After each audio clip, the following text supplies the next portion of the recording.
দিনটা ছিল শনিবার। যথারীতি সকাল থেকে বৃষ্টি হচ্ছিল, আর বিকেলবেলা ঘুম থেকে উঠেও দেখি সেই বৃষ্টিই হয়ে চলেছে। তো কী আর করা যাবে, একটু বেরোনোরও ছিল। আমরা আসলে উইকেন্ড করেই সবজি বাজারটা করে রাখি, তো আজকেও যাওয়ার দরকার ছিল। তো কী আর, গরম গরম চা খেয়ে এই ওয়েদারে বেরিয়ে পড়লাম তিনজন মিলে। অন্যদিন আমরা বাইকেই যাই, কিন্তু এই দিন বৃষ্টির জন্য আমাদের গাড়িটাই নিতে হলো। তো বাজারটা আমাদের বাড়ি থেকে গাড়িতে 5 মিনিট মতো লাগে। তো এই হচ্ছে সবজি বাজার। সবজি বললে ভুল হবে, এখানে ফল সবজি সবই একসাথেই একই ছাদের তলায় পাওয়া যায়। আর উদয়পুরের সেরমভাবে আমাদের ওখানকার মতো কোনো বাজার নেই, এরকমভাবেই সমস্ত দোকানগুলো থাকে, যেখানে আমরা নিজেদেরই চুজ করে বাজারগুলো নিয়ে নিতে হবে।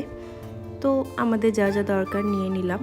তো তোমরা দেখতে পাচ্ছ যে ওখানকার মতো না হলেও মোটামুটি ফ্রেশ ভেজিটেবলস অ্যান্ড ফ্রুটস সবই এখানে পাওয়া যায়। তো একটু দেখে শুনে নিতে হয়, এই আর কি। তো তারপর কি পেমেন্ট করলাম, অ্যান্ড দেন দেখলাম বৃষ্টিটা একটু ধরেছে, তো চলে গেলাম বাড়ির উদ্দেশ্যে। আর বাড়ি গিয়ে তারপর রোজকার রুটিন শুরু হয়ে গেল। তো তোমরা জানিও যে তোমাদের ভিডিওগুলো কেমন লাগছে আমার। আবার দেখা হবে অন্য কোনো ভিডিওয়, ততক্ষণের জন্য টাটা। সবাই খুব ভালো থেকো আর সুস্থ থেকো।